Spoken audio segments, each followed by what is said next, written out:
Hello and welcome back to the channel. I'm Tim, and today I'm beginning a playthrough of Silent Victory, U.S. Submarines in the Pacific, 1941 to 45. This is the, I believe, third printing of this game, which I just recently acquired along with the fourth printing of the Hunters. Just recently wrapped up a playthrough of that game, so check that out if you're interested. I also have an unboxing video of both of these games together that you can find on the channel as well.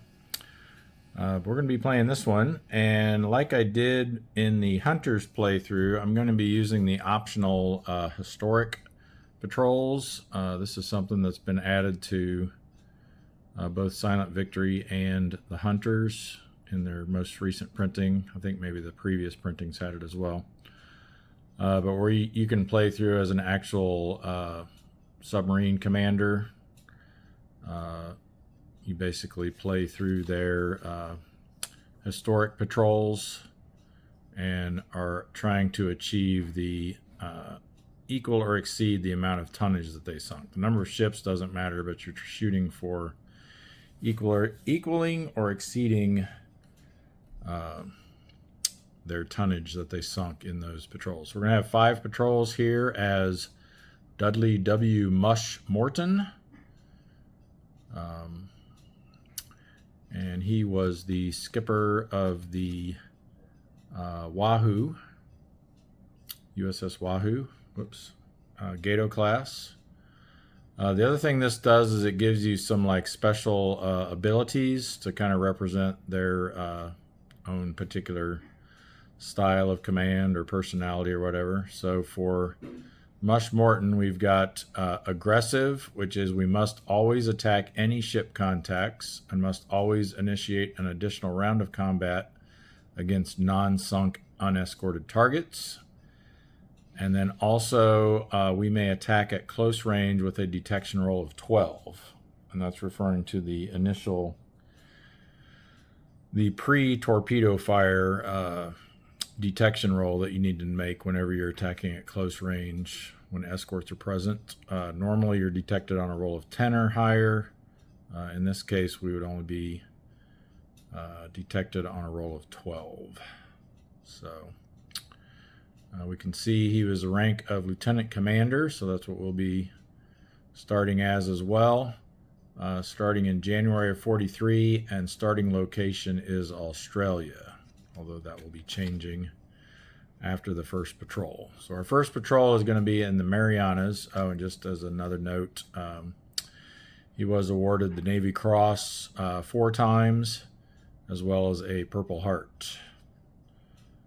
So we'll be patrolling in the Marianas for the first patrol, based out of, I chose Brisbane. I'm not sure the correct pronunciation on that. You have your choice when you're based out of Australia of either using, if you're using the patrol map, of either departing out of Brisbane or I think Fremantle is the other option. So we're going to go with this. Also, I did my best to try to figure out, because there's some variations that can come into play with the Gato class in terms of their deck gun and their anti-aircraft guns. So best as I could tell from doing a little bit of research on the Wahoo and when Mush Morton took it over in 43, I believe at that point in time they had upgraded to the 4-inch gun for their deck gun and a 120 millimeter and 140 millimeter for their anti-aircraft guns. So that's what I'm going with for this. Feel free, if you know otherwise, to leave me a comment and say, no, this is what actually they had at that time. That's what we're going to play with. And let's see if there's anything else preliminarily that we want to cover. I know in the Hunters, actually had some little biographical information on all of these commanders as well, or commandants in that case. I don't see that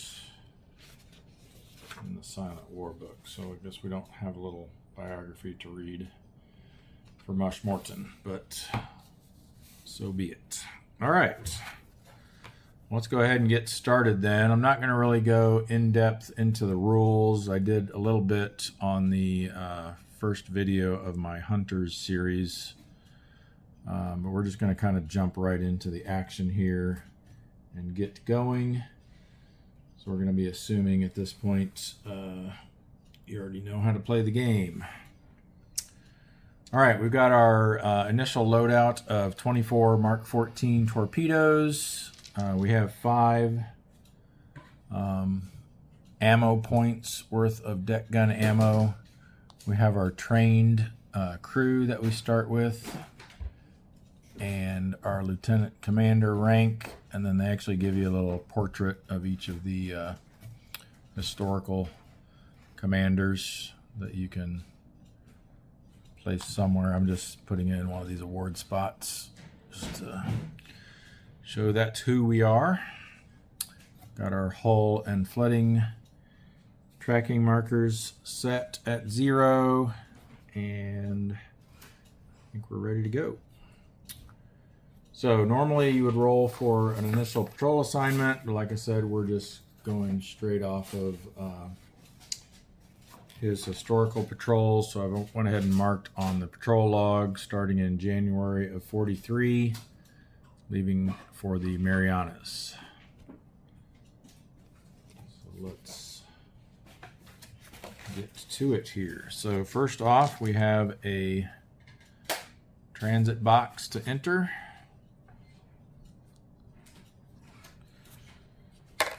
And as I did in my previous videos on the Hunters, I will show the charts for the first time we roll on them in each video, but after that I'm just going to be reading off what the results are. So for our encounter chart, looking for transit column here. So only a 2 will result in an aircraft encounter. If we roll a 12, remember the first time we roll a natural 12, it will be a random event, and then subsequently, if we get that in a transit box, then it would be a lone ship without escort. All right, so let's see what we have. And we get a 7, so no encounter. Moving on to the next transit box. We get a 10, again no encounter. So now we head to the Marianas, which are up here. All right, so this first box has the little M in it. That would be if we were on a special mission. We would conduct that in the first patrol box here, but we do not. So there's 5 total boxes here, but you'll notice the ×2 on this middle one, so we actually roll twice on that box. So it's going to be a total of 6 boxes, and if I remember right, because these are a bit longer patrols, our refit time, our default patrol time actually is going to be 2 months rather than just 1 month like it was in the Hunters, and then any refit on top of that. But I'll confirm that when we get to that point. I seem to recall that from when I played this many years ago. All right, so we're rolling now on the Marianas column of the encounter chart. So we've got some other options here. Now this roll of a 5, you'll notice, I think this is in every location. It's normally a no encounter, and then it has this SJ in parentheses. That means once you've acquired SJ radar, which is not until, well, actually we do have it. Never mind. July of 42 onward. So we are equipped with SJ radar. So if we get a 5, we will roll again. If you get another 5 after rolling again, then that's just it. It counts as no encounter if you get 2 5s in a row. All right, so let's see what we have here. We got a 7, which is going to be a ship and an escort. Oh, I should have mentioned I am going to be playing with several of the optional rules like I did on my Hunters playthrough. We're going to be using the, of course, the historical scenario optional rule, which I already mentioned. We will be using the Variable Escort Quality and Variable Aircraft Quality rules, and also the Circular Torpedo Run optional rule. And I think we'll just leave it at that. I contemplated using the evasive maneuvers, but I think this is enough for now, for this playthrough anyway.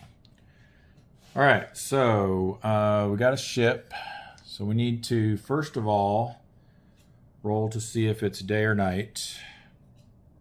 And again, as I mentioned in my other playthrough, it's kind of unclear the order of this. If you go by the sequence on the combat map, it tells you to roll for day or night first. If you go by the order that it's presented in the rule book, you actually roll for your ships first. But I've been going by the sequence on the map. It doesn't really make that much difference, or any difference for that matter.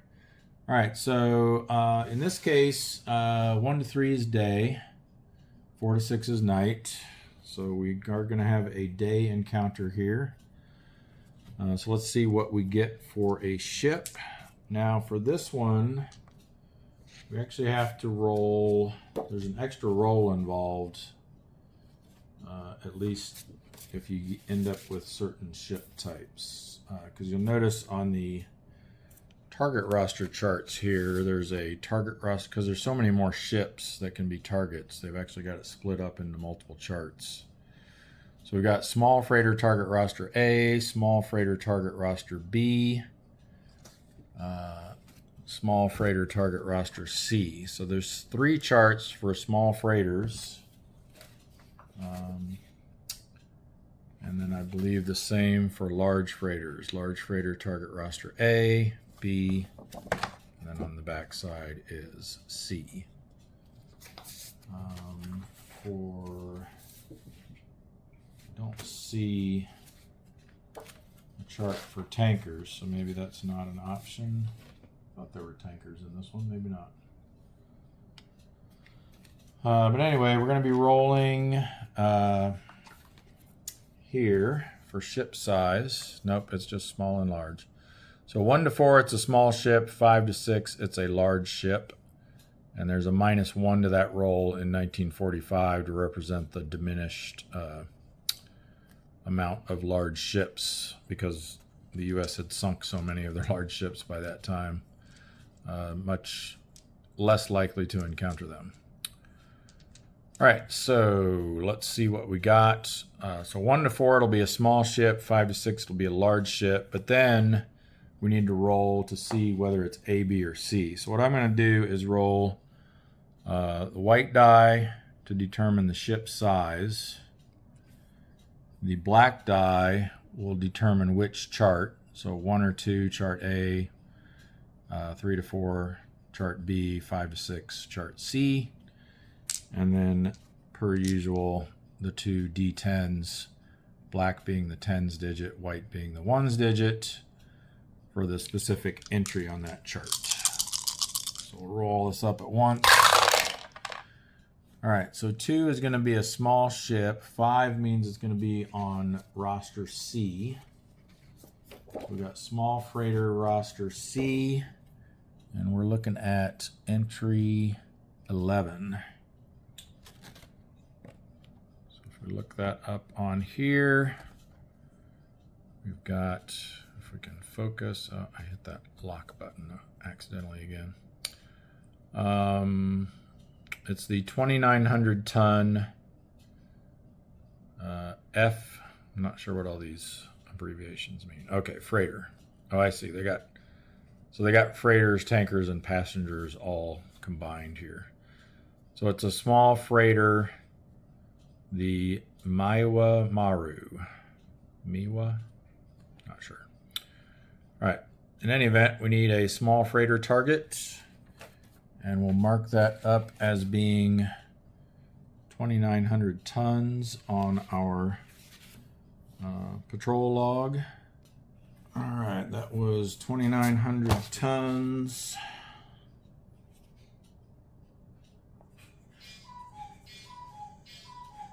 The F Miwa Maru. So we mark that thusly. And if we manage to damage it, we'll put a check mark next to it. If we sink it, then we'll circle it. Alrighty. Let's find us a small freighter target. This has the larger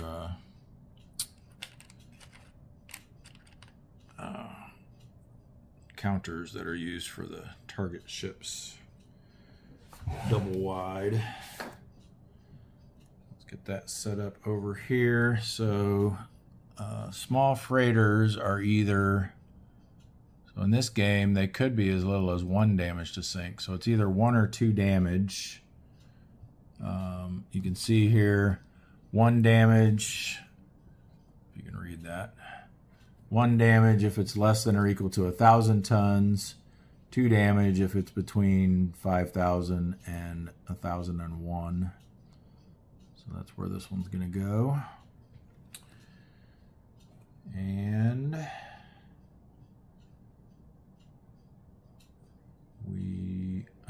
we won't know our escort quality until we first roll for a detection check. And again, because we're playing as Mush Morton, we must attack any contacts.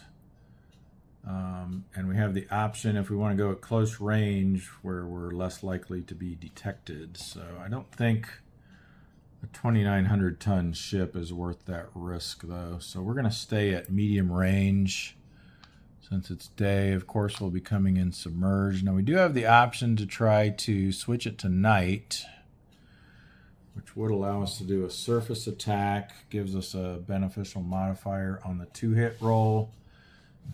In this game, switching to day is actually a bit easier, I think. Yeah, it's 1 to 5 once we have SJ radar, which we do. 1 to 4 without. So we'd only lose contact on a 6. I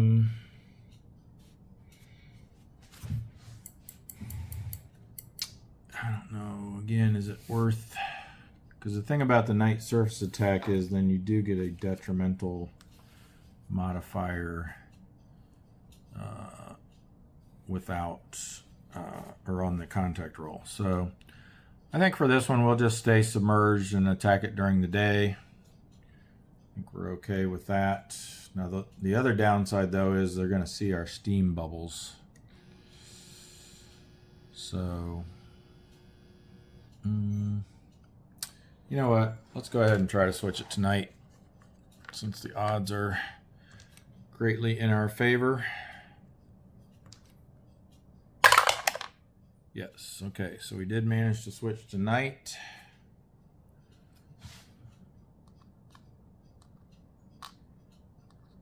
Let's go ahead and do a surface attack. Now, night surface attack, like in the Hunters, you do have the option of doing a second salvo, but however, in this case, we've actually got 6 torpedoes in the front, 4 in the rear. I don't think we need to do a second salvo for a single small freighter. In fact, I think we might just fire aft torpedoes at this one. No, we got quite a few more reloads in the front. So we need to decide how many we want to send those. So now let's look at the dud rate. I know it's not quite as bad now as it is at the beginning of the war, where it's atrocious. It's actually a 1 to 4 for duds up until July 42. So we're in this range here. So it's still a 50% chance of duds, which is pretty bad. At medium range, we're going to need a 7 or less to hit. We're going to have the +1 for doing a surface torpedo, or -1, sorry, for doing a surface torpedo attack. No other modifiers are going to be in play. So we're really going to need an 8 or less. Looking to do 2 damage. So it's going to be, if we get a hit, there's at least a 50% chance that we will sink it.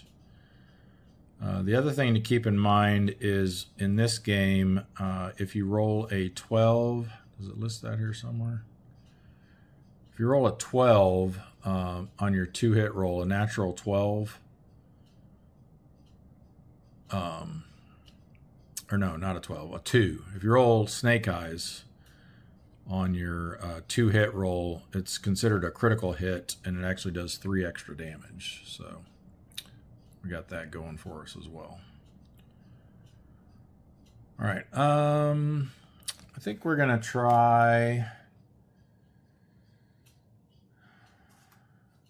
to be a little conservative. I'm debating between firing 2 or 3 torpedoes. I don't know, with that 50% dud rate, I think we better go for 3. So we're going to fire 3 torpedoes at the target. Let's go ahead and get those rolled then. As we already saw, 1 to 3 on the black die means it's a dud. And then we'll roll the 2 white dice, and we're looking for an 8 or less. So first torpedo away. It is a dud. It did hit, but it's a dud. Second torpedo away. Also a hit and not a dud. There we go. If we can get this one to hit and detonate, it'll be a definite sinking situation. And that one hits, but it's a dud. All right. So we got our 1 hit. Now we need a 3 or less for it to sink. Otherwise, we're just going to damage it. And it's just a damage. All right, so we've got 1 damage on the ship. So we'll put a check mark next to it on the log. That means we'll be able to automatically follow. But first, we have to see what the escort's going to do to us. Let's take a look at that roll. And actually, before we do that, we need to roll for the escort quality. So we're looking at this chart here. Nope, not that one. This one. So we're in 1943. So 1 will be green, 2 to 4 trained, 5 veterans, 6 elite. Oh boy. All right, so let's see what we get. Hoping for a low roll here. 5. That's going to be veteran. So we got a veteran escort.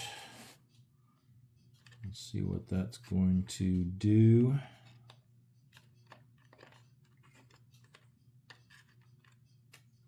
As soon as I find it.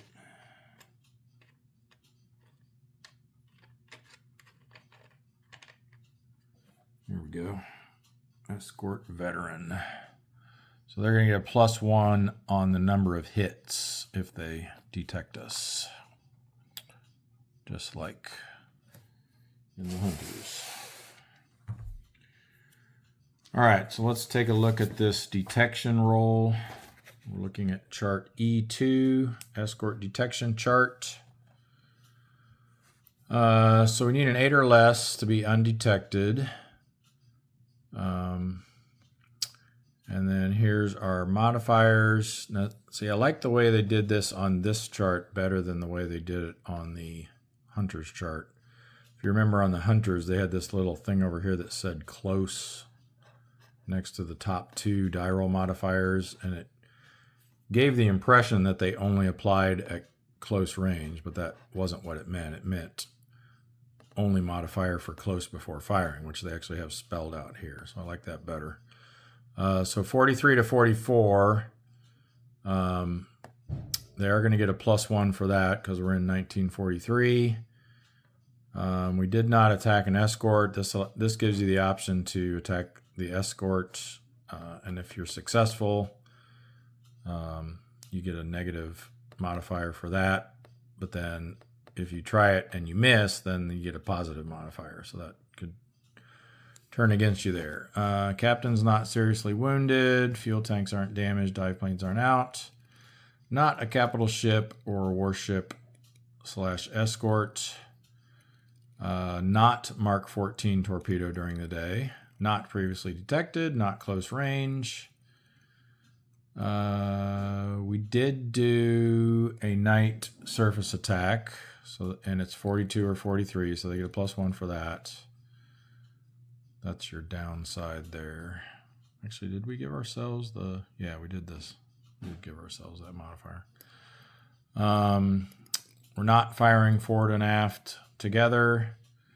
We're not a wolf pack attack on the convoy. On a convoy, we're not at long range, and we're not exceeding test depth. So it looks like +1 for 43, +1 for night surface attack. So it's +2, which means we're going to need to roll 6 or less.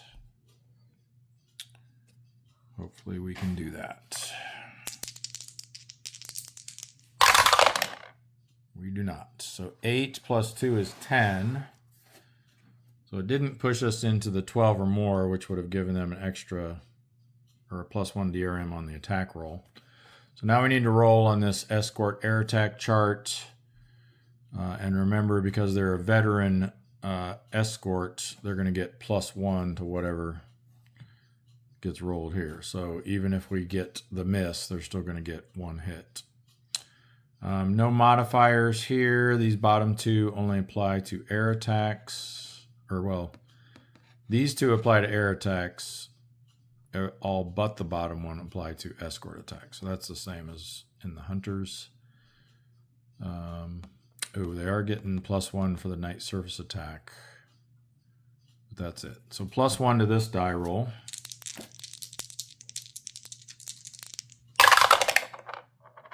Ooh, thought that was going to be snake eyes there. So 7 + 1 is an 8.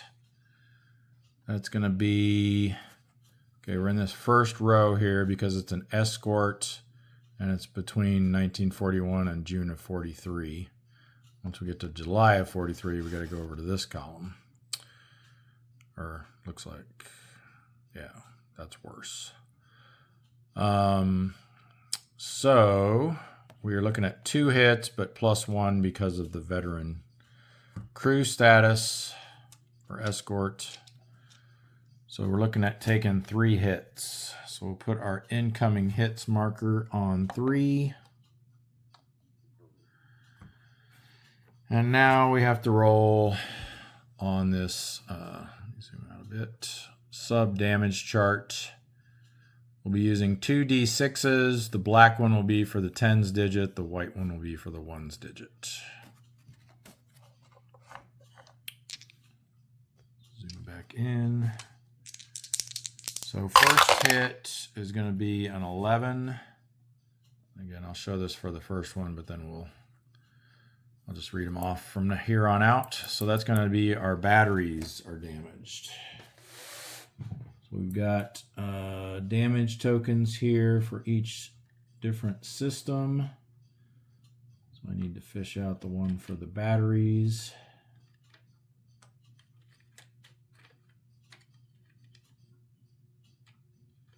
Diesel, diesel, diesel. Electric batteries, here we go. That's going to go on our submarine mat here.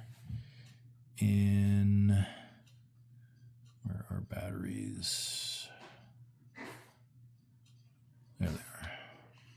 So our batteries have been damaged. All right, second hit. 16 is going to be electric motor 1. One of those electrics that I found earlier. Electric motor 1 right here. Fortunately, we have 4 of them. All right, and our third and final hit is 31. Almost said 13. 31 is flooding. All right, so now that round of attacks by the escort is over, we have to roll to see if we have additional flooding. On a 5 or a 6, there will be 1 square of additional flooding. 1 through 4, they managed to stop it, and there's no additional flooding. So no additional flooding. Now we have to go back for detection check. So we're now looking at +1 for 43, +1 for being previously detected, and +1 for night surface attack. So we're looking at a +3 now, which means we have to roll a 5 or less. I think we're going to exceed test depth this time. So we'll take 1 hull damage.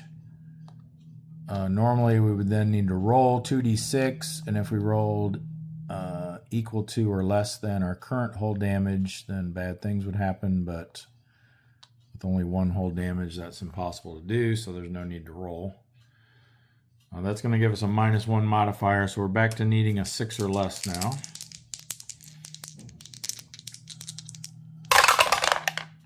Oh, 11. Yikes. That's going to put us in the 12 or more column or result. So we're going to have a +1.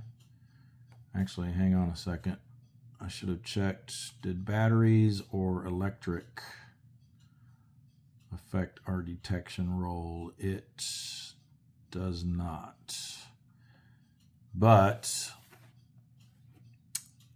it does affect this roll. So that we're going to get a +1 because our batteries were damaged. Now this +1 no longer applies. That was only to the first round. And I guess I should have mentioned we actually weren't allowed to exceed test depth in the first round because we were on the surface. But now that we've had a chance to submerge, we are allowed. So that no longer applies, but this one does. So we got the +1 from that, +1 from battery damage, either +1 or +2 for electric motor damage. Let me see how that's determined. I believe that's on actually it's on the back of this one. So batteries, where's our electric motors? Here we go. So for electric motors, if 1 is out, it's a +1. If 2 or more are out, it's a +2.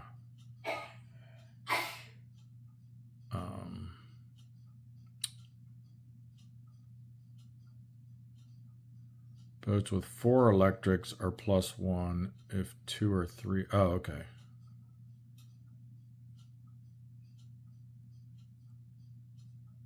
+1. If 2 motors are out, +2 on charge. Boats with 4 electrics are +1 if 2 or 3 motors are out. Okay. So for ours, because we have 4 electric motors, it's a +1 until all 4 of them are out, and then it's a +2. All right, that makes sense. So we got +1 for batteries damaged, electric motor damage, and the roll to 12 or more on detection. So they're getting a +3 on this roll. Yikes. This could end up being a very short patrol. Things keep going like this. Oh boy, and a 9 +3 is a 12. That's getting dangerously close to, if we get a 13 because they get a +1 hit for being veteran, we would actually be sunk. So we just missed that. So they get 4 hits, but +1 makes it 5. So we're getting the max number of hits here of 5. And let's start rolling them up. got 56 is going to be electric motor 4. So another electric motor out. Here's one. Electric motor 4. All right. 4 more to go. 35 is the hull. So we take another point of hull damage. Now this normal hull damage, you don't have to roll for that. That's just when you exceed test depth. All right, that's 3 to go now. That looks like 44. Yep. 44 is flooding. So we're going to have to check for more flooding again once we finish all these hit rolls. 2 to go. 54 is flooding times 2. Oh boy.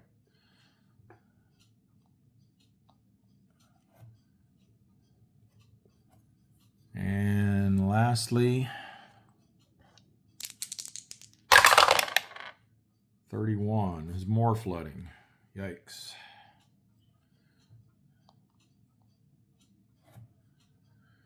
All right, let's roll to see if they can get that flooding under control, and they do. So no additional flooding. Back to escort detection. All right, so now we're looking at, we still just have batteries and electric motors damaged. Those don't affect the detection roll.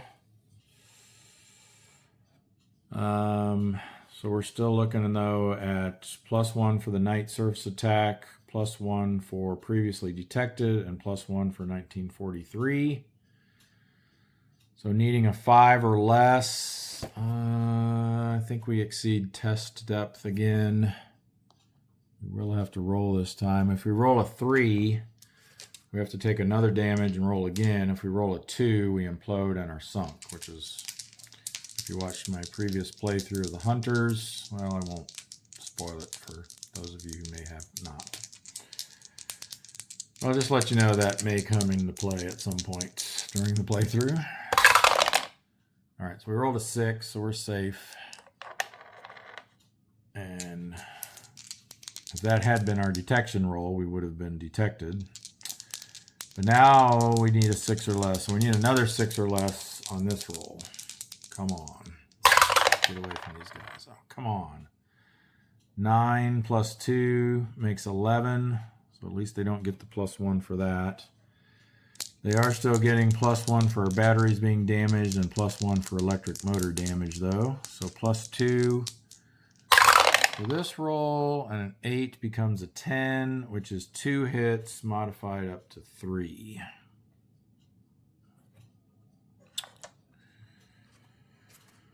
All right, 3 more hits. 11, that was batteries again, so no further effect. Thank goodness.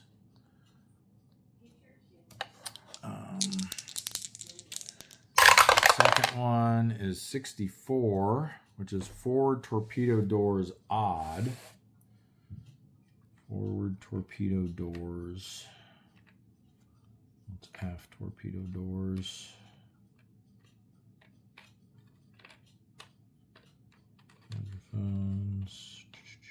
Forward torpedo door, here we go. So we got 2 slots for forward torpedo doors. This one was, which one again? 64 was odd. So you notice our torpedo tubes are numbered 1, 2, 3, 4, 5, 6. So all these odd ones now, if we're not able to repair that, are going to be unusable. And then one more hit to roll.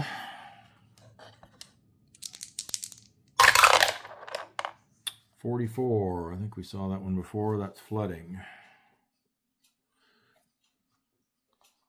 So again, we need to roll for additional flooding. And they managed to stop it. That was it for that round. I'm a little leery of exceeding test depth again. We'd be at 4. Plus that would add another month to our refit time. So I think we're just going to try to roll a 5 or less. I don't think anything else. Torpedo doors, those don't cause any change on detection. So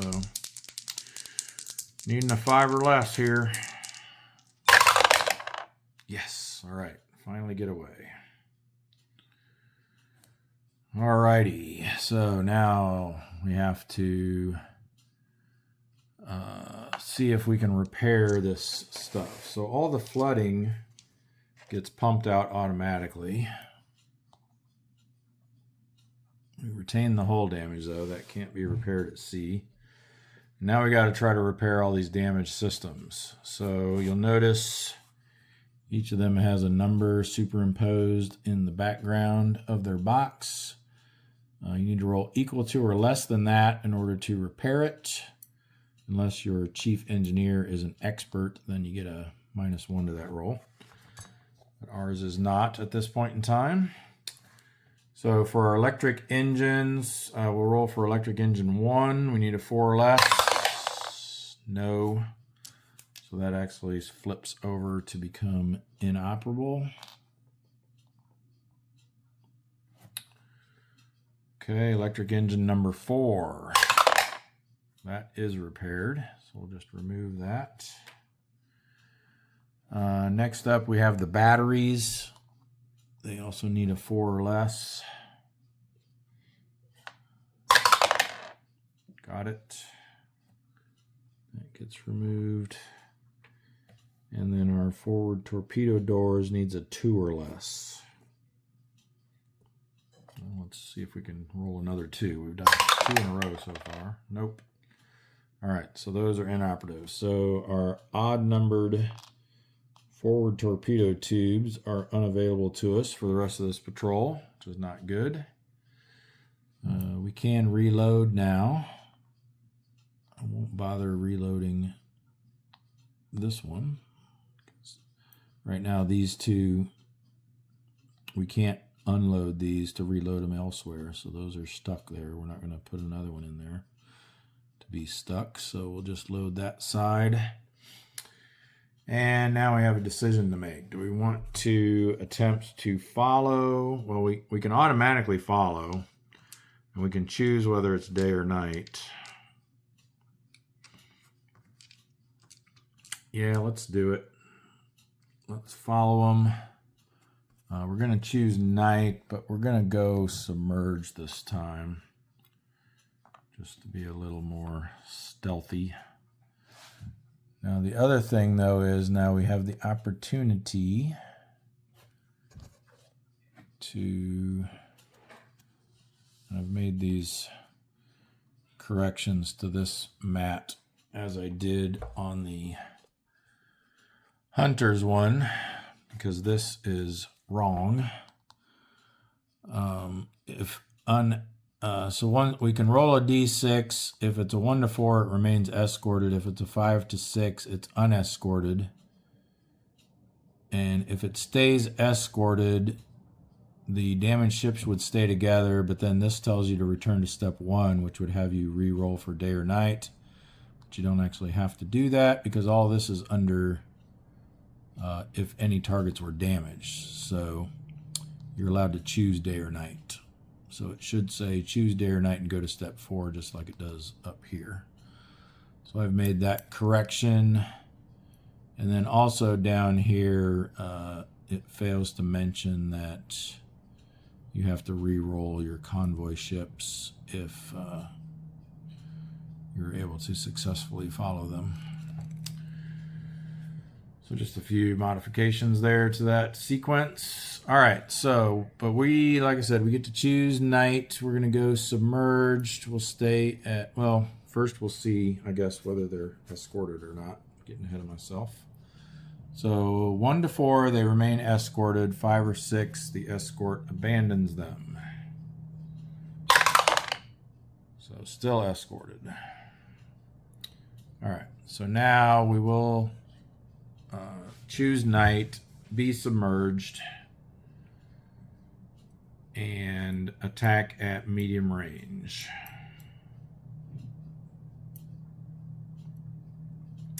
Maybe we should attack at long range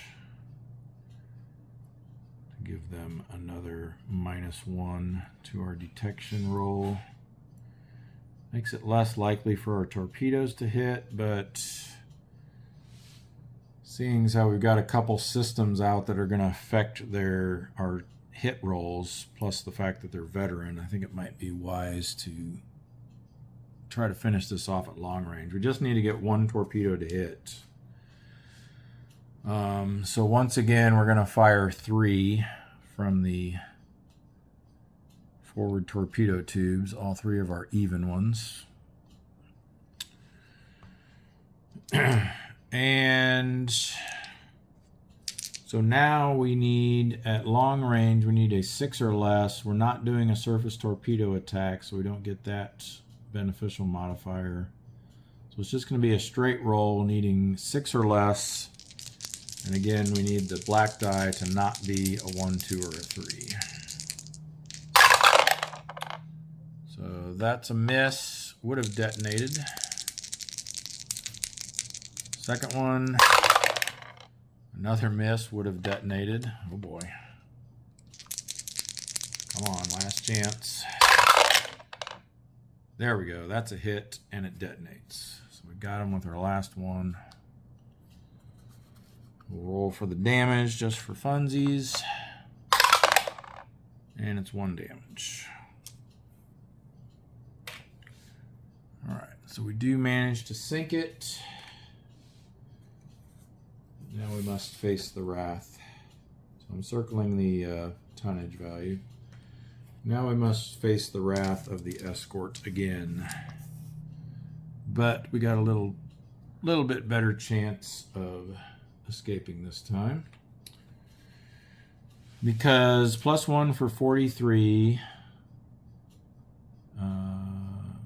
But then we don't have the +1 for a night surface attack, and we have a -1 for being at long range. So it's just a straight die roll. We need an 8 or less. Come on. Oh, come on. A 10, so we've been detected. +1 for batteries being damaged, +1 for electric motor being damaged. That's it. So +2 to this roll. 8 becomes 10, which is 2 hits, +1 because they're veteran, so 3 hits. First hit, 32, is minor damage. Ooh, I think that means nothing. Yeah, doesn't do anything. Perfect. Let's roll that 2 more times.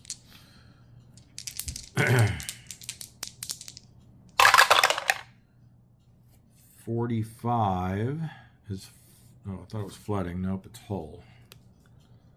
So that is going to push us into minimum 2 months for, or 2 months extra actually for refit, so minimum of 3 months. And then our final one, 12, is more flooding. Well, flooding. It's not more flooding yet. All right, rolling for additional flooding. There is additional flooding, so we take 1 more. All right, back to our detection roll. We were at long range, so -1 for that, +1 for 43. Those cancel, but now we get +1 for being previously detected. So now we need a 7 or less.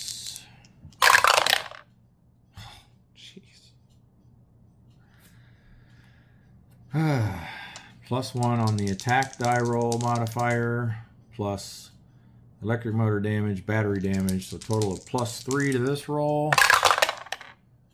5 + 3 is 8, which is 2 hits, modified to 3 hits. Here we go again. 31, flooding.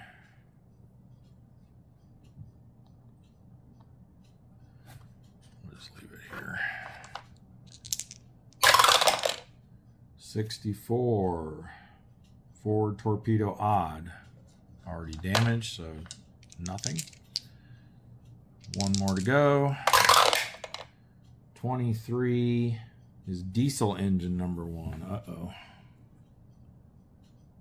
Diesel, where are you at? Here we go. So diesel engine 1 is out. We have 4 diesel engines as well. Okay, let's see if that has an effect on our detection roll. Fuel tanks, dive planes. Nope. And it also will not affect the 2-hit roll, but hopefully they won't find us this time. Just going with the same modifiers as before, so we need a 7 or less. Come on. At least it's not +1, or yeah, at least it's not extra on this. So +2 to this roll for number of hits. 7 becomes 9, which is 2 hits, 3 hits again.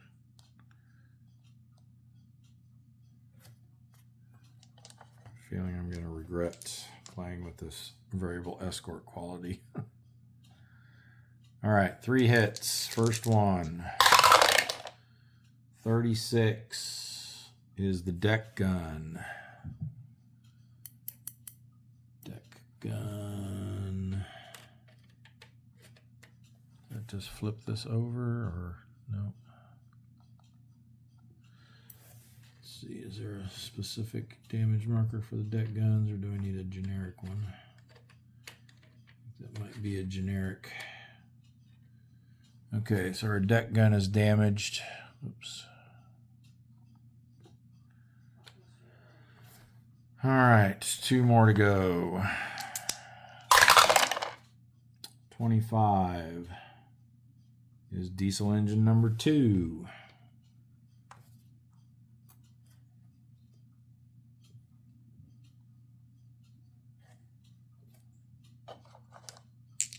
And last one. 46. I hope it's the last one. Diesel engine number 4. Uh-oh. I think if we lose all of our diesel engines, we get stranded, and I think we might have to surface if we're not within 1 transit box of port, something like that, so they can tow us back. All right, well, that's it for that go around. Now let's see if we can get away. 7 or less again. There we go, finally, 5. All right, Mr. Chief Engineer, let's do your magic here. Deck gun, it's gonna need a 2 or less. Nope, inoperable.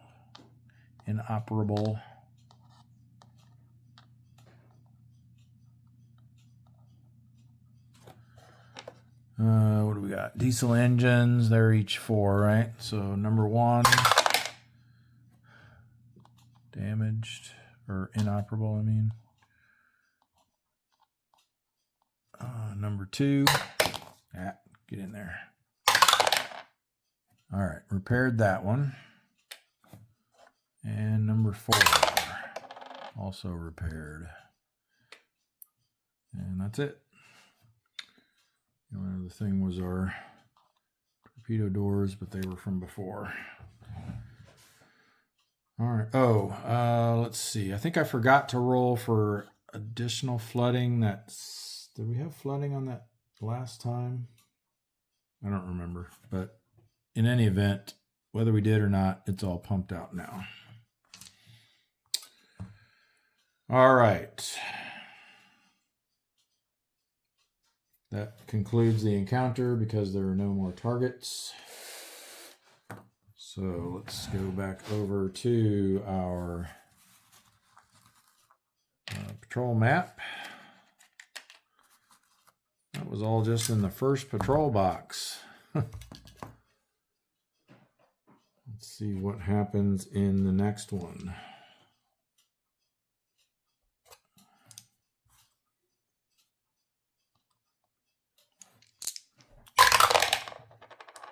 11. 11 in the Marianas is a convoy. Oh boy. Oh, I forgot to reload torpedoes. Let me do that over here real quick. Again, just reloading the evens.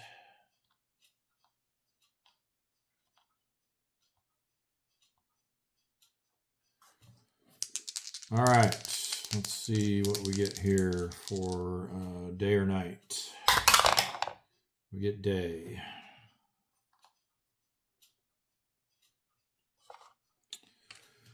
All right, for a convoy, we roll up, I think it's 3 ships in this one. Let me confirm that real quick. Yep, 3 ships in a convoy. So again, we'll be using white die for ship size, black die for which chart to use, and then the 2d10s for the actual ship. All right, so it's going to be a small on chart B.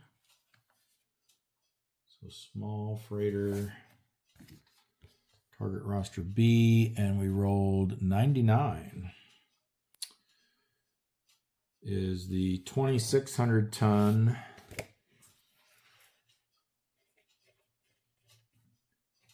freighter Sikyo Maru.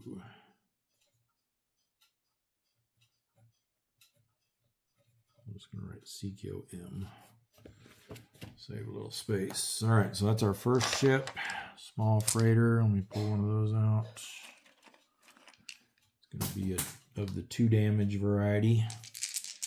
All right, next ship is a large, and it's going to use chart C, number 46. So large roster C, 46 is the 5,300 ton passenger ship.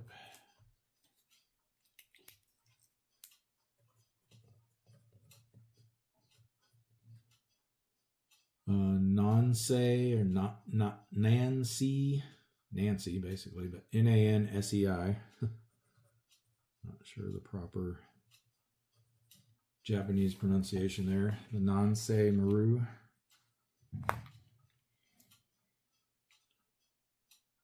Okay, and then our third ship is a small from roster A. 75 is going to be the 3,100 ton freighter.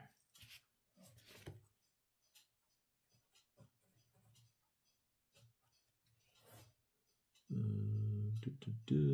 was it again? 75. Whoops, wrong chart. Kunitama Maru.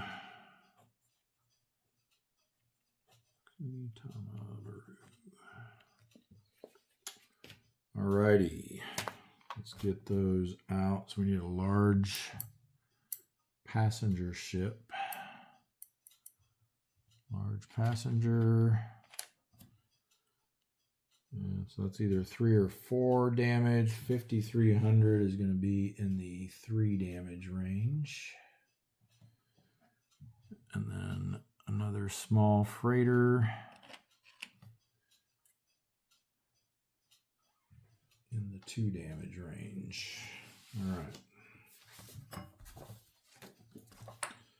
Let's shift the action over here to the combat mat. We don't know our escort quality yet. There will be an escort. All convoys are escorted, at least initially.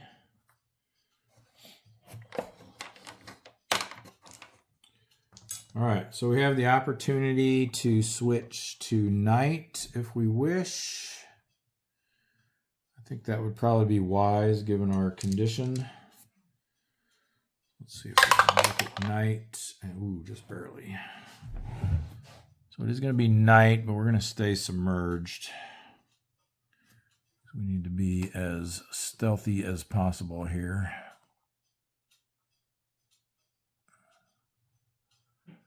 I think we're just going to go after the large freighter. We're firing our 3 tubes that can be fired at this large freighter.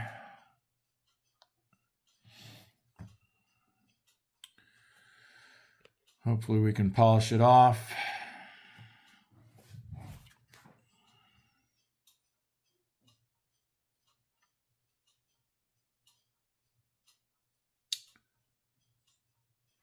Yeah. Okay, let's see. So night, submerged, we're going to go, I think we need to go medium range though to try to get as many hits as we can here. There it is. Okay, so we're at medium range. None of the modifiers apply. So we need a 7 or less. We need a 4 or higher for it to not be a dud. And it hit, but is a dud. Second one, hit and a dud. And third, hit and not a dud. There we go. Well, that seems to be the par for the course here. 1 out of 3 hits and detonates. All right, so let's see what kind of damage we do. To do 3 damage with 1 torpedo, short of a critical hit, which we did not achieve, we're going to need a 2 or less. There are no modifiers to this roll. The only modifiers on the attack damage chart apply to deck guns. There we go. At least we managed to sink it. So the 5,300-ton passenger ship Nansei Maru sent to the bottom.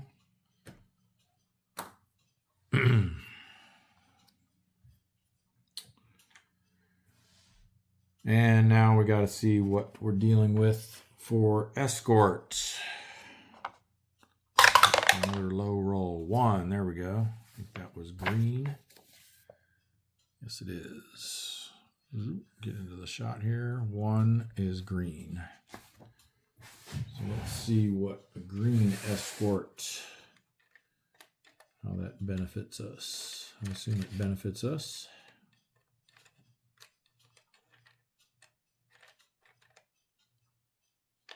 That's the regular escort. When you're not playing with this rule. Here it is. Trained and green. So green is basically the opposite of veteran. They get -1 to the number of hits. So let's hope they don't even find us and that won't come into play. All right, so we need an 8 or less. We got +1 for it being 1943, and I think that's it. It was nighttime, so no bubble trail to give us away. Not previously detected. We didn't do a surface attack. So, yep, just a +1 modifier, so we need a 7 or less. There we go. Whew, thank goodness. All right. We did not damage any of the ships, so in order to follow, we would need to roll a 1 to 4, I believe. Let me see. I think that's on here. Oh, so undetected submarine, not been sunk, not damaged. If no targets were damaged, if it was a ship or a convoy, you may attempt to follow. And then if we're successful, we're actually going to roll new ships. So I think while we're on a convoy, I think we want to try to stay with it as long as possible. So 1 to 5 with SJ radar. So let's see if we can successfully follow this guy.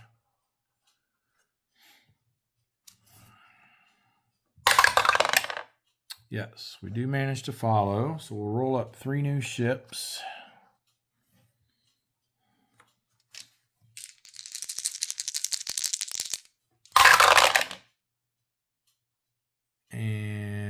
actually, we go to step, I guess we should have rolled for day-night first, since that's the way we've been doing it. I'll keep that first ship roll, though. Because, yeah, it says go to step 1, which is roll for day or night. So let me just roll that on the board here. So it's day. Oh, actually, you know what? I goofed up. Because we switched that to night, right? I was supposed to re-roll the convoy ships for switching it to night as well. Because that was another thing that's not exactly clear in the rule book, but has been clarified by the designer. That switching from day to night, even after initial contact, is still considered following. So I should have rolled new ships. Well, too late to address that now, but we are re-rolling new ships in this case. All right, so 5 is going to be a large, and 6 is going to be chart C. So large freighter roster C, and we're looking at number 55. Double nickels, 5,200 pound, 5,200 ton. I'm going to run out of room here. This is kind of nice. I just noticed that on the patrol log, it actually shows you when these different modifiers kick in. Dud roll of 1 to 4 starting at the beginning of the game, switches to 1 to 3 here. SJ radar available there, and detection +1 starting in 43, and then so on and so forth. So that's kind of cool that they put that on the patrol log. All right, but yeah, I'm gonna subdivide these boxes because otherwise I'm gonna run out of room here. All right, what are we doing again? 5,200 tons. And it's the freighter Jinbu Maru.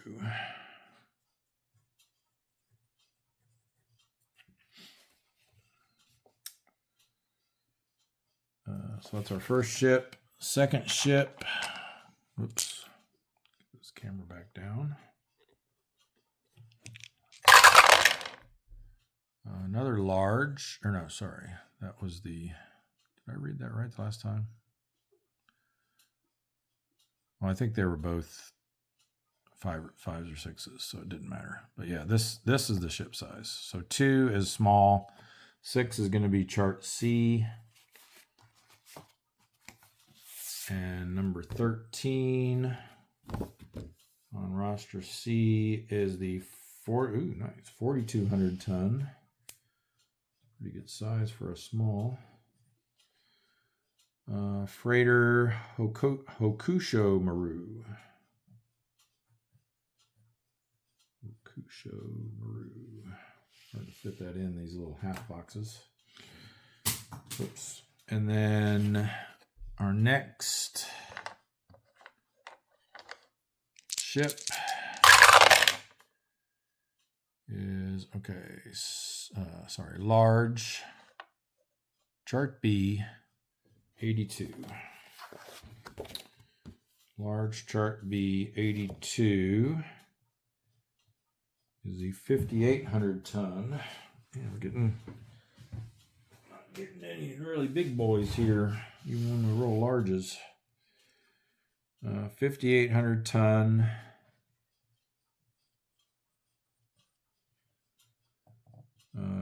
Freighter. There's no way this is going to fit in here. Toyokuni Maru. Toyokuni Maru. All right. So that's what we got. And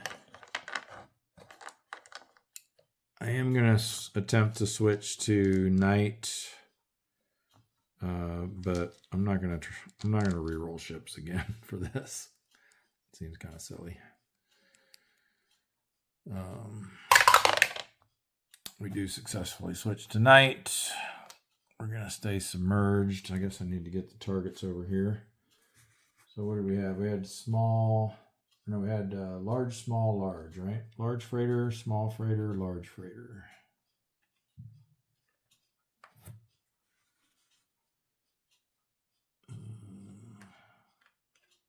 Here we go. And the larges are both 3 damage, and the small is 2 damage. Once again, I forgot to reload torpedoes. So let me do that now.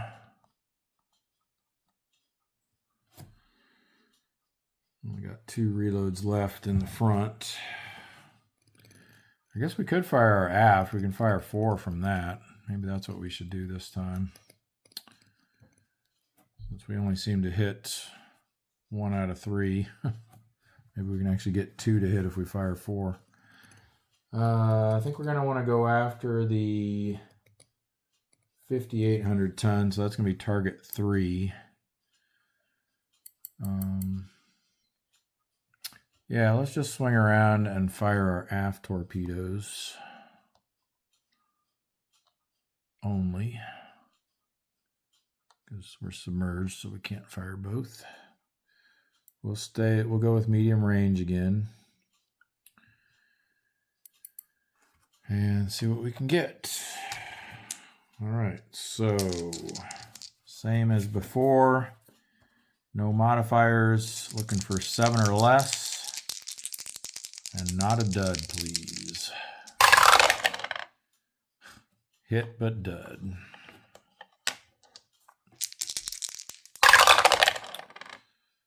Hit and not dud. There we go.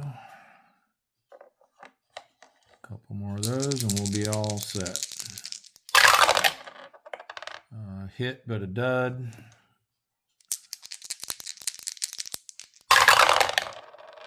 And missed and would have been a dud anyway.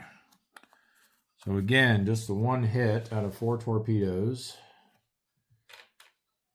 And again, we're needing a 2 or less to do enough damage to sink it. Look at that. We did it again. Nice. All right. So another one sunk. 5,800 ton.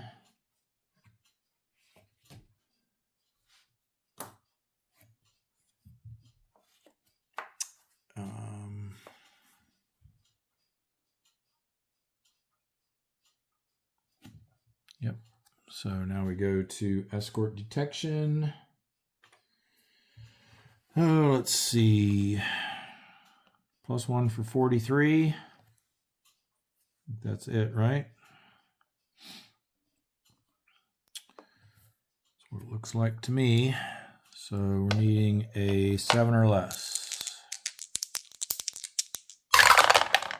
Yes. All right. Good deal. Now, do we want to continue to follow this convoy? Let me reload our aft torpedoes.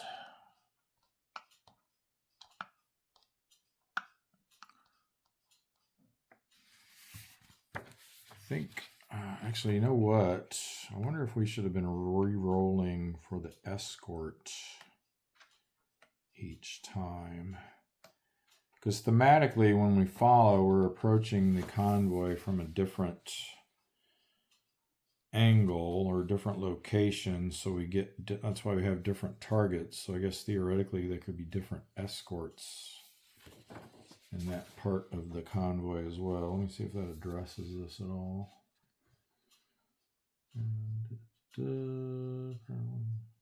First time during an encounter. I mean, it says prior to rolling on the escort detection chart for the first time during an encounter. So I guess if you would consider that a different encounter, we should probably be re-rolling that each time. Like, I don't think if it's a single or double ship that was escorted that you're following, that it makes sense to do that. But I think for a convoy, it makes sense to re-roll that. Now, it wouldn't have mattered in this case. I think even if they were elite, even if we had rolled an elite, let me see what they do. They get +1 to their detection check, but I think we rolled, I guess it could have been, I think, did we roll just a 7 the last time? Might have been. So I guess theoretically, if we had rolled an elite, it might have made a difference there, but in any event, I'm going to re-roll it now. Or, well, I'm going to re-roll it once we figure out what we're doing here. So we're going to attempt to follow. So again, we need a 1 to 5 to successfully follow. And we do, barely. So roll for day or night. And it's day again. And actually this time I'm just going to roll to try to switch to night first before we even roll for these ships. Excuse me. And we do successfully switch to night. So let's see what we've got in this portion of the convoy. First ship is a small on chart A, number 43. I'm definitely going to run out of room this time. So I'm going to write it actually above. I'm going to use some of the spaces above. Or actually, you know what? We're gonna need an extra 3 months at least of refit, so I can use these boxes below it. All right, so our first one is small chart A.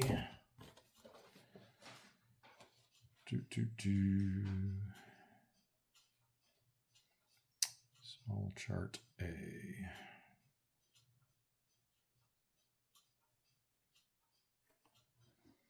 And it's number, sorry, losing focus here, number 43. Ooh, 1,000 ton. That's only going to require 1 damage. Oh boy. Freighter Kotobuki Maru number 7. Kotobuki Maru number 7. That's a lot to write in that little half box. All right, second ship is a large. I'm not to tip these as I shift them into view here. On chart A, number 02, 6,900 ton.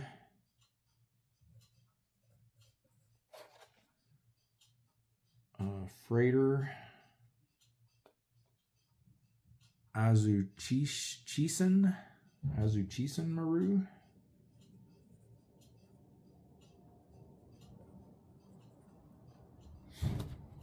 And lastly,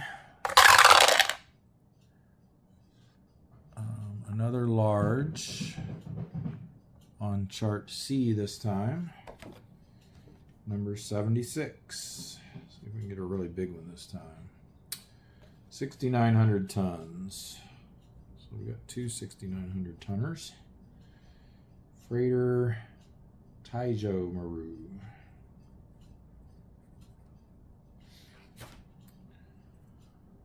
All right, let's get those set up. So we need a small freighter and 2 large freighters. Small, that was only 1,000 tons. And these guys are both between 5 and 10.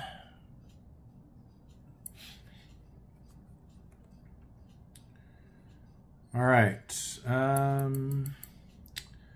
I think we, again, stay submerged. We stay at medium range, and we fire our 4 aft torpedoes at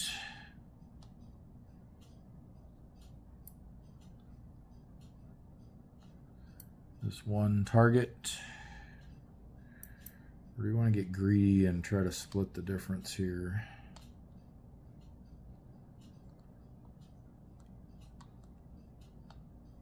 managed to damage at least one of them, we can follow and hopefully lose the escorts. Yeah, let's try this way this time.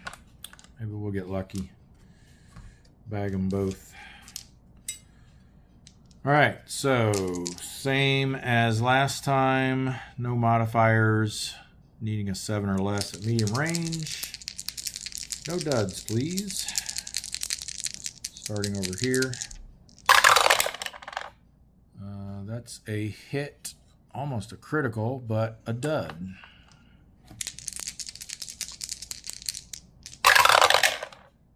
Another dud and a miss. So we missed that one completely.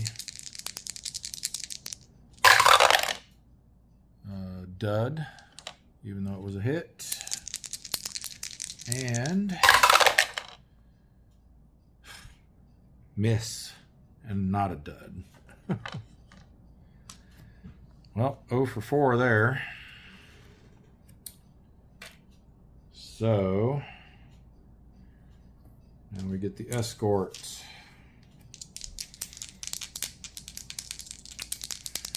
+1 is the only modifier in play here for 1943. So we need a 7 or less. We need to roll for escort quality first. A 3 is going to be trained, I believe.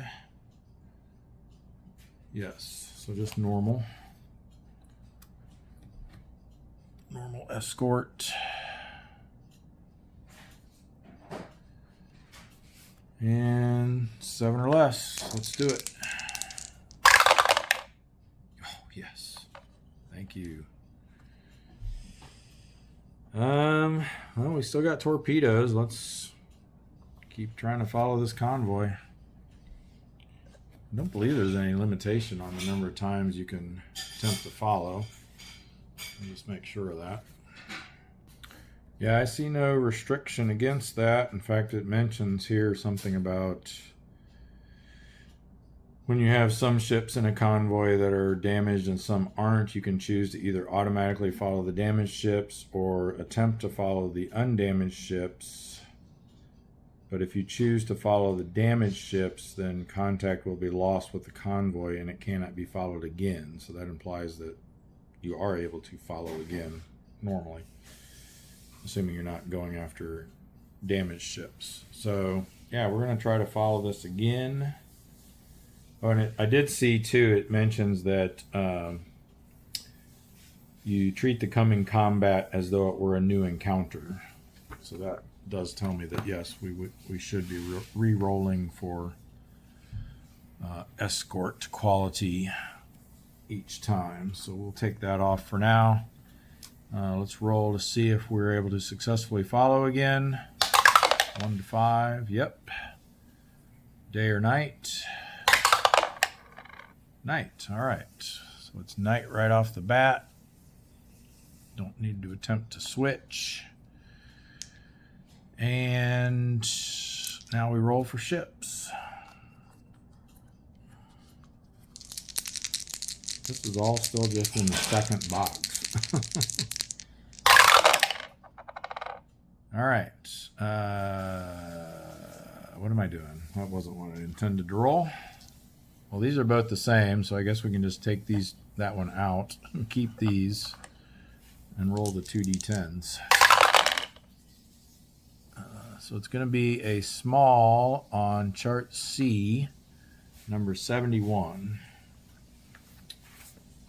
Small chart C71 is the 3,100 ton passenger ship Kogane Maru. Let's see, 3,100 passenger Kogane Maru. All right, next one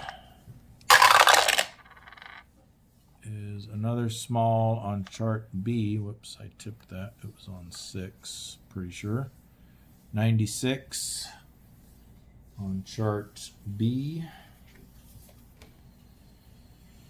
96 is the 2,500 ton freighter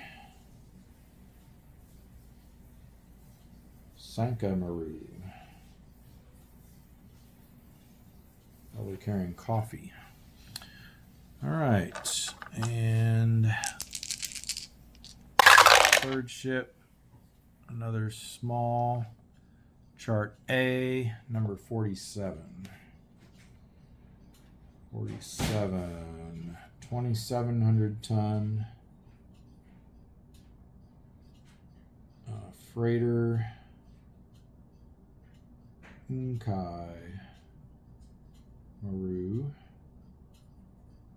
number 12. So a small passenger and two small freighters this time. Not quite what I was hoping for. They're all going to be 2 damage, looks like. Small freighter. Where's a small passenger? Large passenger. Small passenger. Here we go. And small freighter. All right. So coming in at night, staying submerged, engaging at medium range. We have no more aft torpedoes, so we just got these 3 that we can fire from the forwards. And we're just going to concentrate all 3 on the first one. Is the highest tonnage, so we'll go for that one. All right, we know the drill by now. 7 or less, and 4 or higher on the black die is what we're looking for. And missed. Would have detonated. Hit and detonated. There we go.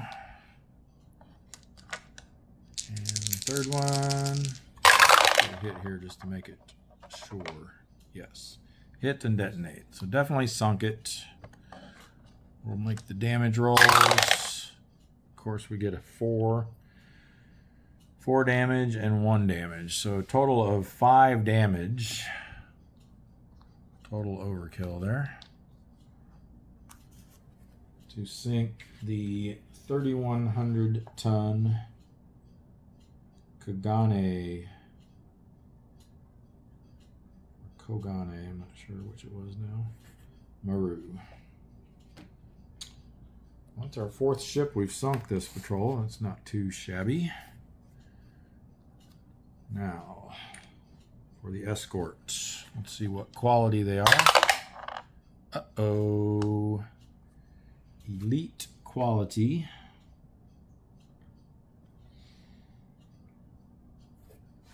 So they're not only going to get +1 hit, they're also going to get +1 to the detection roll. This could be bad. All right. Let's see. So we've got +1 for 1943, +1 because they're elite. Those are the only modifiers in play currently. So we're going to need a 6 or less. Not going to exceed test depth.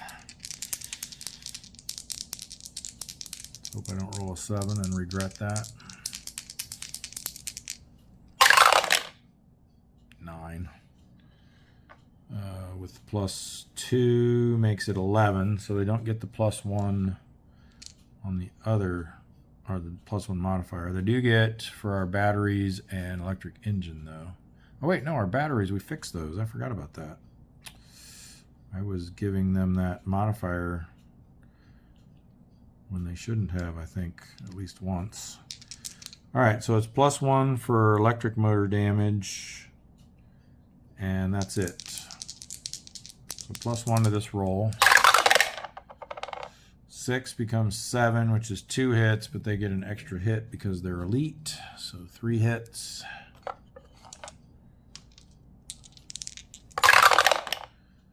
36 is the deck gun, which is already inoperable, so it doesn't matter. Second one is 33, crew injury times 2. Okay, it's the first time we've had this. So for crew injury, you have to roll on this table. So you roll 2d6 to determine who gets injured, and then another d6 for how badly they're injured. So the 2 white dice will be for who it is, and the black die will be for how badly injured they are.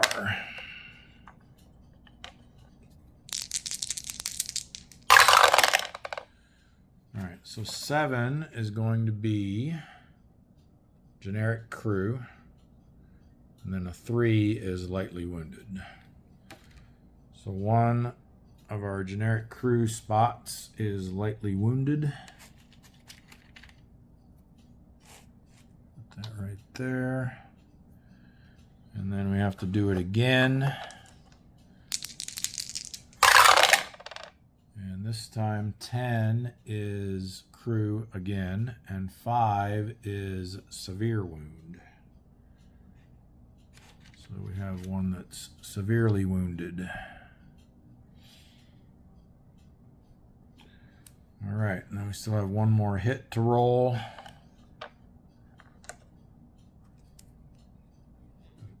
this. There we go.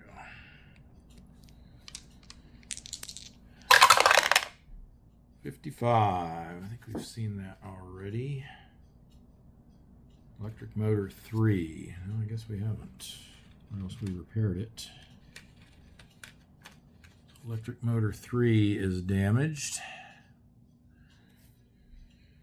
All right, so that's it for that round. Now we go to the next round. They get another +1 for us being previously detected. So now they're getting a +3. We need a 5 or less. Oh boy.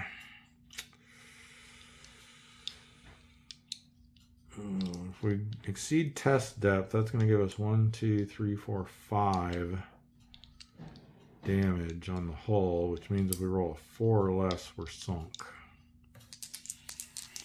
Let's risk it. We need a 5 or less. Oh. Of course, if we had exceeded test depth, that would have been our roll for that. So technically it wouldn't have worked. But all right, well, we're detected, but not, we don't get an extra DRM this time. We still just have the +1 for electric motor damage on this roll.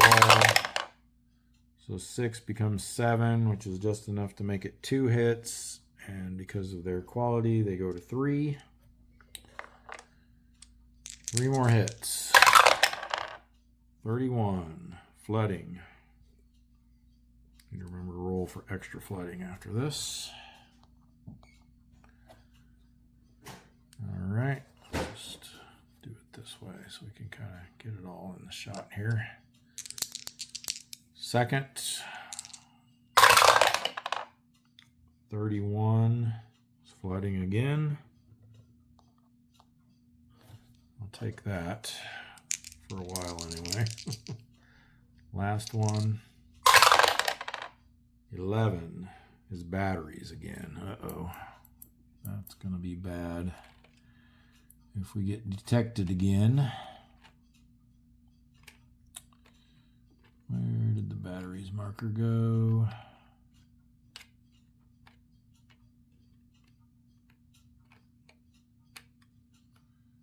No, you're in here because I had you out earlier. There it is. Hiding under the hydrophones marker. So that's batteries damaged now. That was our third. So now we're back for another detection roll. Oh, first we got to roll to see if there's additional flooding. And there is not. So next detection roll. Again, needing a 5 or less with their +3 modifier. Yes. All right, good deal. So we will pump out our flooding, and we will attempt to repair electric engine number 3, which needs a 4 or less. No. 2 of them are damaged now. And then our batteries, we also need a 4 or less. 4. All right, those get repaired. That's good. That would have had additional negative ramifications if we got detected again. All right. Reload. So we're down to only 2 torpedoes left that we can actually fire. I think we're going to be done with this convoy. We're going to let it go. We got quite a few more patrol boxes to make it through.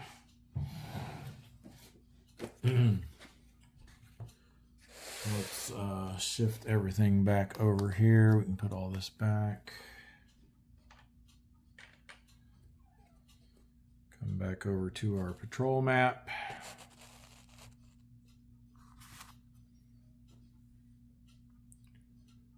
Escort goes there. And we are now advancing to the 3rd patrol box, which we have to roll on twice.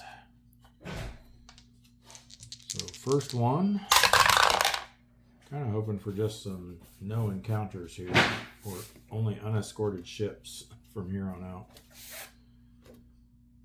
Let's see, encounter chart. I had the right one the first time. Number 4 on the encounter chart is a nothing. So we'll roll for the second time in that box. And 11 is another convoy. And because we're Dudley Mush Morton, we must attack any ship contacts. So we're going after this convoy. I guess we could try to, if we get a day, then we could try to switch to night and hope it's unsuccessful, I guess. All right, so let's see if it's day or night. It is day, so we are going to attempt to switch to night. I'll do that prior to rolling up the ships because we just have to re-roll them anyway. And we do successfully switch to night.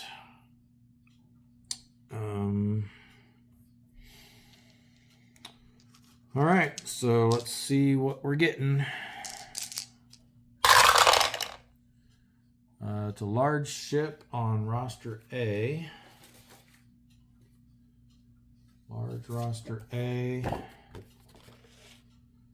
This is turning into be quite the marathon episode. I thought I was going to get a quick 30 to 45 minute episode in here.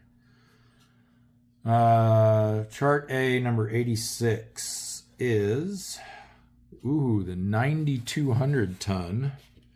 Now that we only have 2 torpedoes left. 9,200. What was it again? 89. Wait, am I looking at the right one? No, I'm not. Darn it. Large freighter roster A, 89, 6,600 ton. Not quite as good. 6,600 ton freighter non-mon Maru.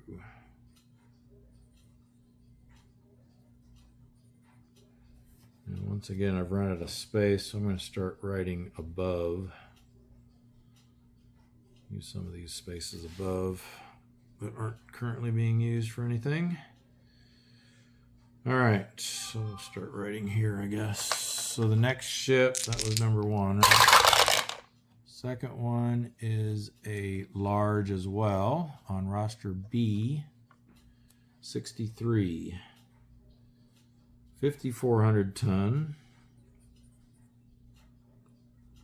freighter Daizen Maru.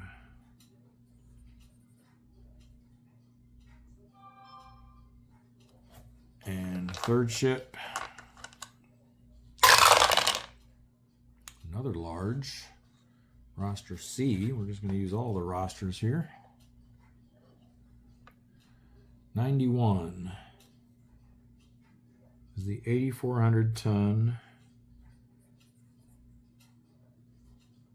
passenger ship Nankai Maru.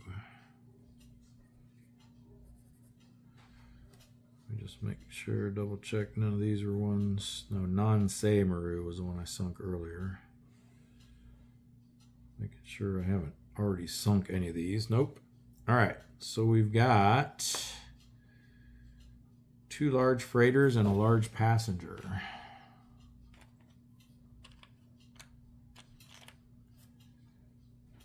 And they're all going to be in the 3 damage range. So let's get those set up over here.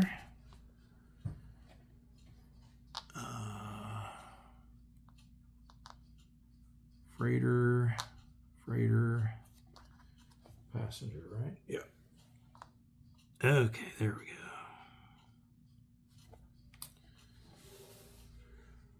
go. Alrighty. Well, I think to be a little extra cautious here, and since we got kind of a pretty low odds of sinking anything here anyway, we're going to play it safe and engage at long range. We'll fire our 2 remaining torpedoes that we actually have access to at the 8,400 ton target. And let's see if we can get lucky here. Where's my other white die? There it is. All right, let's get everything in the shot here. So we're at long range, so we're needing a 6 or less, no modifiers in play. We're staying submerged.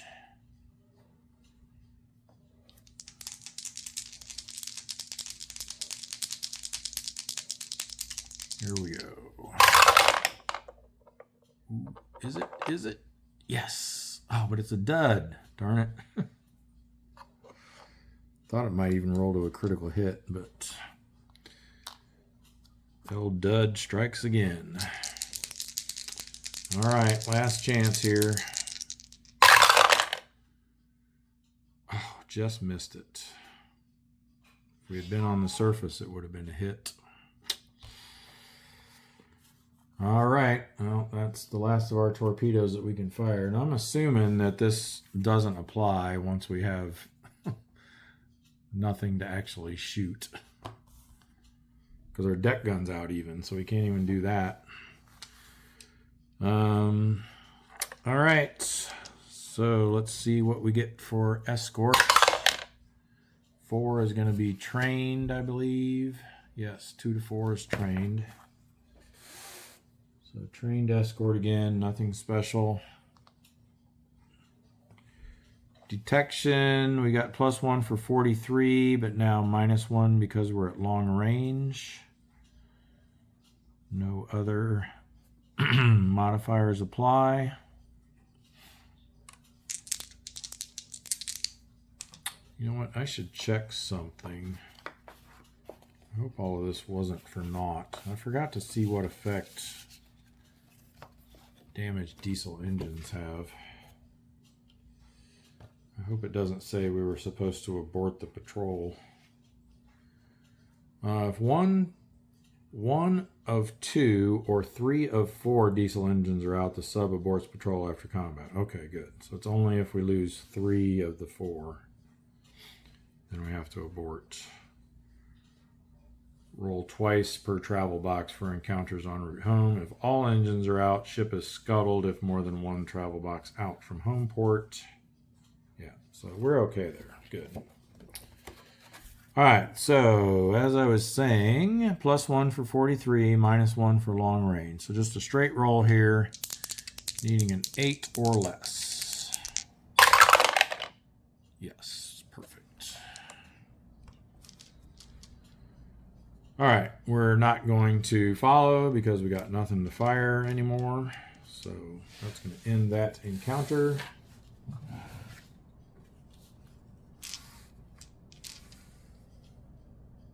And so pretty much from here on out, unless we get an aircraft encounter, we're just going to ignore any other results since we can't engage in combat. All right, that was our second roll in that patrol box. So now we finally get to move to this one and see what happens there. Whoops, come back here.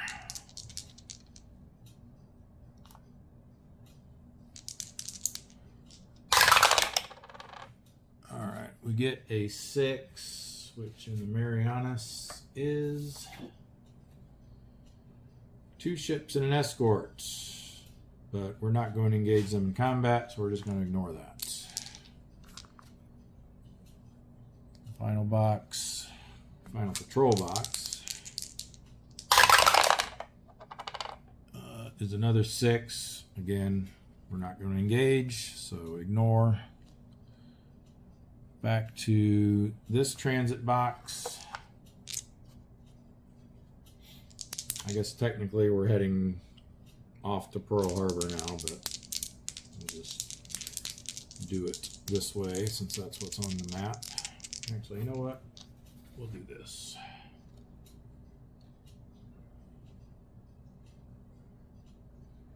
Why not? We'll switch out to our Pearl Harbor patrol map to show that we are now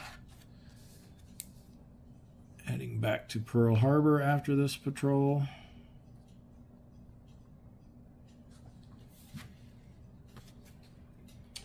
I'm not really sure whether historically he actually returned to Australia and then rebased to Pearl Harbor from there, but this is how I'm going to do it. All right, so transit box number 1, anything but a 2 or a 12 is nothing. Okay, good. I saw 1 1. I was like, I hope that other one isn't a 1. Final transit box.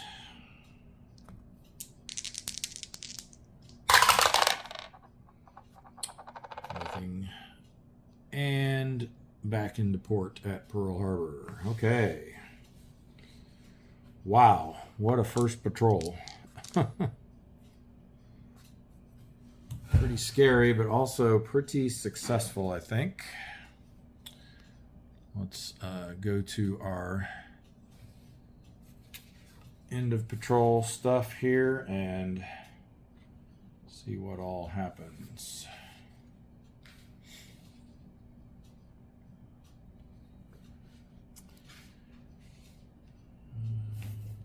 Where are we at? Submarine refit. All right, so general rule. When patrol is completed, you undergo refit. Refit period is 1 month, but it could be extended based on damage and injuries. Well, I need to confirm that all of these patrols actually take 2 months. So let me look that up real quick and I'll be right back. Now, looks like I was confusing things with Beneath the Med, which I also previously played.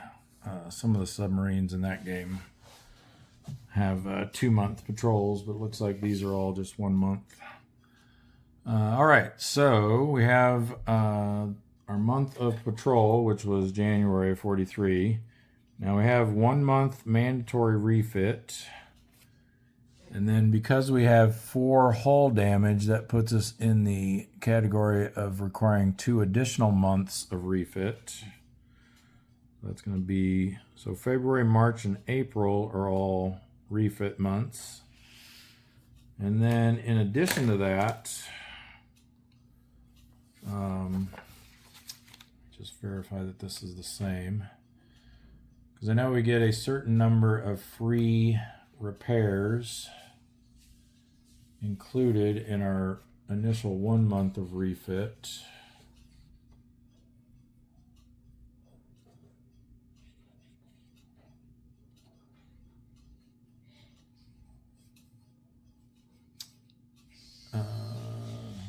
it say about that? Because I know in the Hunters you got, oh, here it is. Any type of damage except hull that has not been repaired upon return is repaired for free for up to 2 systems. If 3 or more systems are marked inoperable at the start of refit, 1 additional month is added for the refit period. The maximum duration, regardless of the number of inoperable systems, is 1 month only.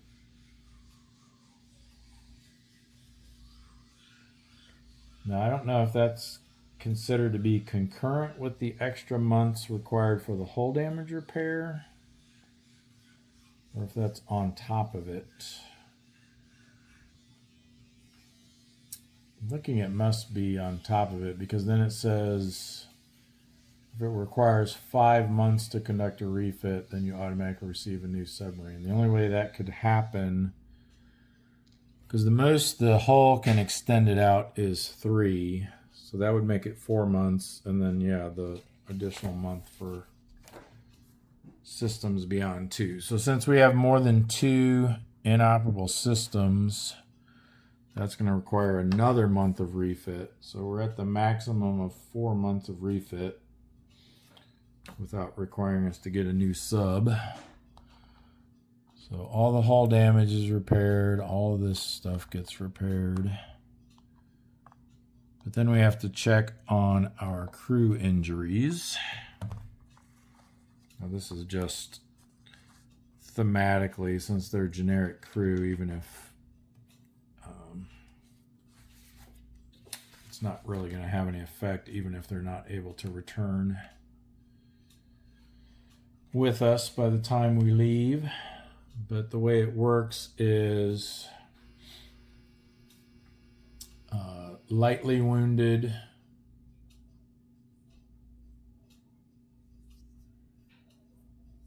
lightly wounded crew just heal up and they're able to go back out with us no matter what. For severely wounded crew, we have to roll a d6, and that's the number of months that they would require to recover. So let's see how long they're going to need. 4 months, which is just enough time for them to come back with us. So no effect there. And again, it wouldn't have had any actual game effect, even if they had to be replaced. It only really matters for your positions that can be promoted or become experts. All right, so that's that. Then we have crew advancement would be for every 3 successful patrols, which, by the way, this was a successful patrol because we sank at least 1 ship. So I'm going to put an S over here to the side. And that's interesting. They don't have a place to sum up your tonnage on each patrol. I'm just going to put it in this notes section. So we had 2,900, 5,300, 5,800, and 3,100. So that's a total of 29 and 31 is 60. So that's 6,000. 58 and 53 is 11,1. So 17,100 tons was our total for that patrol. And again, we're shooting for 54,683. So we're got a pretty good head start on that. About a fourth of the way there, I'd say. Pretty close to it. 27. So yeah, just a little over 25% there. We have 5 patrols. All right. What else? Captain promotion doesn't happen until he's been a year. Just trying to see.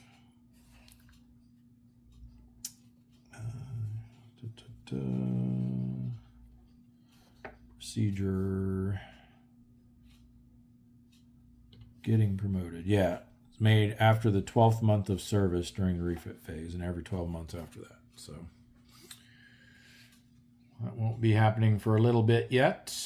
So it looks like our next patrol then will be leaving in June of 43. Which does that put us into the better dud rating? No, that's not till September. Looks like we got one more patrol with the 50% dud rate. Our next patrol, again out of, oh yeah, it says rebase in Pearl Harbor. So I think we did that right. So next we'll be going to the China Sea for our second patrol. So I'm going to go ahead and write that in now. And, awards. We still got to get to awards. So let's see what we get here. To receive the Navy Commendation Ribbon, available starting in October 43. That's for completing a special mission, so we don't get that. To receive a Bronze Star, we must return to base with a successful patrol that includes the sinking of at least 3 ships. A player with the Bronze Star is only relieved for cause after 4 unsuccessful patrols in a row, not just 3. That's right. This one has another rule where if you have 3 unsuccessful patrols in a row, you're relieved for cause and the game's over. So we will get a Bronze Star. To receive a Silver Star, player must return from a patrol that resulted in at least 4 ships sunk. A player possessing a Silver Star does not get relieved for cause, no matter how many unsuccessful patrols he has. So we're going to get that, looks like. Yeah, because we sunk 4 ships. Navy Cross is for sinking at least 5 ships or at least 1 capital ship. Which he got that 4 times. So if we're going to meet that, we're going to have to get a Navy Cross on all of our final 4 patrols. Navy Cross also gives you the not allowed to be relieved for cause. And then also the Navy Cross allows you to fire a second salvo without the +1 to hit penalty. And you also get a submarine upgrade marker that you can use immediately or save for future use. All right, to receive the Medal of Honor, you must have finished at least 3 patrols that have sunk 7 or more ships on each of the 3 patrols. Wow. Purple Heart, player's captain must have received a wound of some type. And then Submarine Combat Patrol Insignia is awarded when a player returns to base after a successful patrol of any type. And once you have that, you can re-roll once on a crew upgrade attempt if the original roll duplicates an existing upgrade. Only 1 award for performance of duty is ever given to a captain for a single patrol, so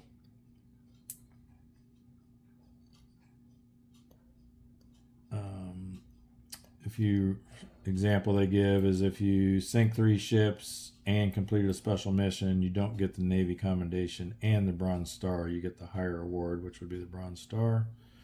Purple Heart is exempt from this. Players may receive multiples of the same award. And unit awards. The submarine itself can earn 3 different awards. Okay, we'll get to that in a second. So it sounds like we just get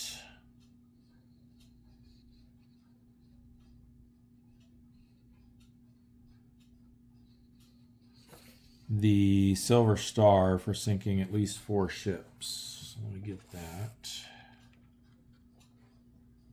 Is that this one? Yes, but that's Silver Star with 2 additional awards. Here's just the first Silver Star. So here's our Silver Star award. So we'll put that up in our awards section. And then I'm not sure. I thought I remember I was watching Zilla Blitz's playthrough of this, and I thought he said that you still get the submarine combat patrol for a successful mission, even if you received another award. I'm not sure if that's the case. It's only making the exception here for the Purple Heart, so I'll check on that before our next episode. And if so, we'll retroactively award ourselves a submarine combat patrol insignia. But then our submarine itself, so there's the Navy unit commendation, may be awarded on a 1d6 roll after a successful patrol that includes the sinking of at least 6 ships. Well, we didn't do that. And then the presidential unit citation on a 1d6 roll after a successful patrol that includes sinking of at least 7 ships. Well, we didn't do that. But we do get a battle star for each successful patrol. And there's no limit to the number of battle stars you can get. And then what those do for you is they increase the chance of new replacement named crewmen, not generic crew, that will arrive as an expert.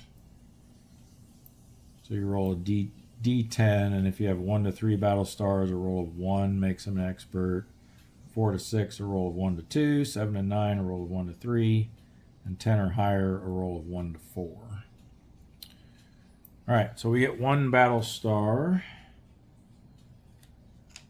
for our submarine. So let's put that over here in there's a special section for battle stars. So we have 1. Goes right there. And I think that is everything. 2 hours and 2 minutes later. Wow, this is a long one. This is up there with my Silent War episodes. All right, well, that's going to do it then for this episode. Quite the marathon first patrol here for Mush Morton. Excuse me. But if you stuck with me this long, thank you for watching. Please give this video a thumbs up if you enjoyed it. If you did not enjoy it, give it a thumbs down and leave me a comment as to what you didn't like about it. And otherwise, leave me a comment. Let me know what you did like. Let me know if you've played this game before. Let me know what you think of it, or if you haven't and you like what you see, leave me a comment about that too. I love reading those comments, and I will reply to each and every one of them. All right, so with that, once again, thanks for watching. We'll see you in the next episode. Bye for now.